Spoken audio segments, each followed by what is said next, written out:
tuwing may nangyayaring sakuna sa ating bayan, laging kasangga ng gobyerno ang Philippine Red Cross. At Audrey, good news, may bagong miyembro ang Philippine Red Cross. Ito po ang kanilang pinakabagong humanitarian ship. Alamin natin ang kakayahan ng barkong ito kasama si Attorney Oscar Palabiab, ang Secretary General ng Philippine Red Cross. Attorney, good morning. Hey, good morning sa inyo at sa inyong mga tagapanood. Tell us about the features of this Well, humanitarian ship. this is if you're familiar with the Roro vessel, twin hull catamaran.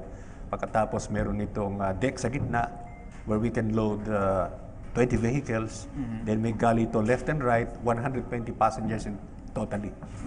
Ang maganda sa barko na to, hindi mo kailangan ng pier para idaong. It can land in any beach. So kung meron tayong kailangang responde, we can bring our goods, our relief goods, our equipment anywhere in the country na mas mabilis. Kung wala kaming barko, maghihintay pa kami kasi ng espasyo. Okay? Attorney, ano po bang mga facilities na meron sa loob ng barko? Meron po bang mga medical equipments doon? May mga medical practitioner, may doktor, may nurse? Transport vessel ito.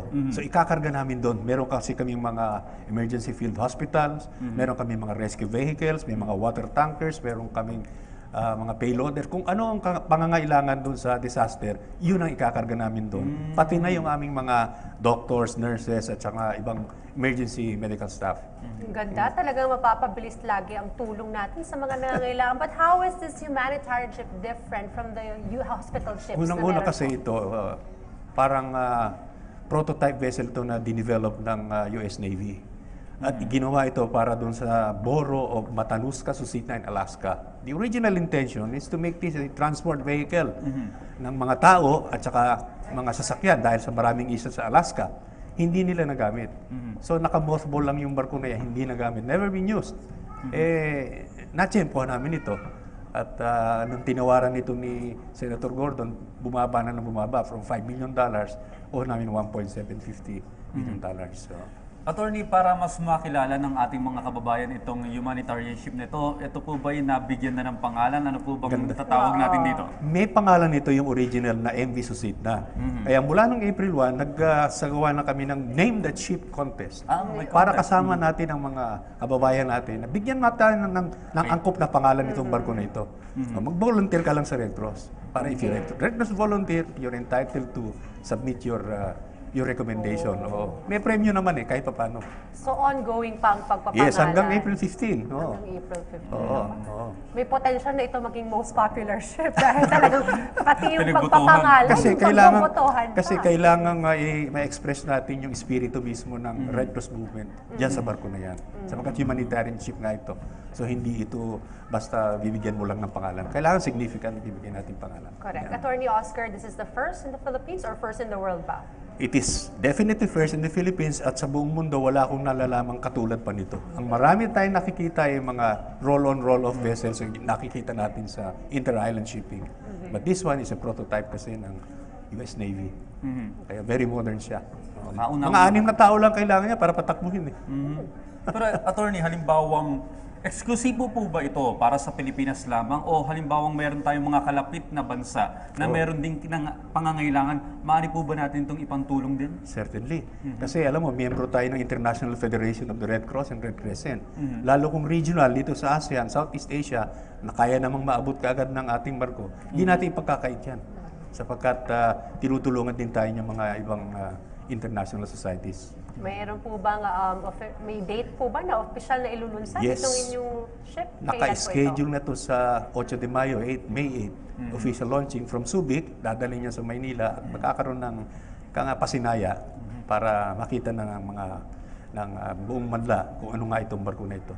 Alam mo, taon-taon na yan, binibisita tayo ng mga malalakas na bagyo at maraming naapekto ng mga kababayan natin. Sigurado kung malaki ang may tutulong ng humanitarian ship na to. Nakikita natin sa screen yung larawan Ang malaki ng pala, humanitarian ship. You should invite President Duterte sa launching. He was invited. He was- sana In pumunta fact, siya. the President is the honorary chairman of the Philippine Red Cross. Kaya talagang siya po ang special guest natin sa araw na yan. Okay, so sa mga darating siguro, ayaw nating magkaroon ng sakuna. But then again, being prepared, dyan Dapat. kilala talaga ang Philippine Red Cross at mas lalo nyo pa pong pinalakas ang Oo. inyong organisasyon dahil sa bagong miyembro ng inyong organisasyon, ng inyong humanitarianship.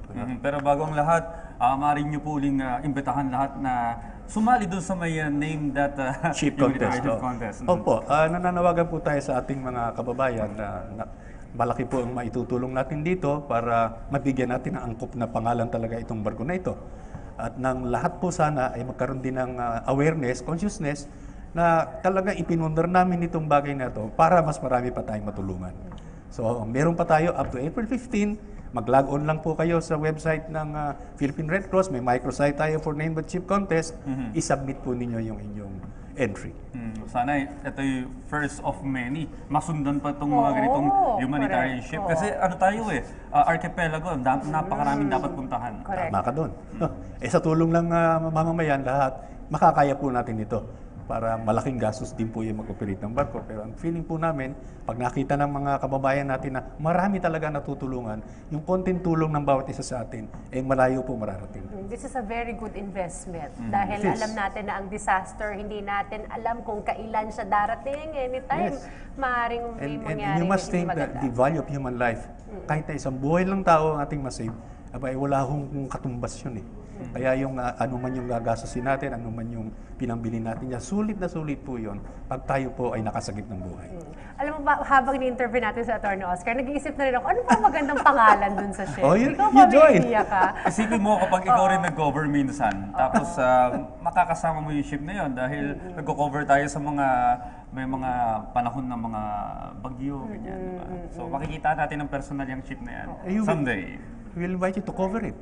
Kailan po ulit ang launch? It will be on May 8, pero itatakbo namin Saan yan. po, sir? Itatakbo namin yan sa Subic going to Manila. I-announce namin po kung saan mismo talaga yan. Alright. Para surprise.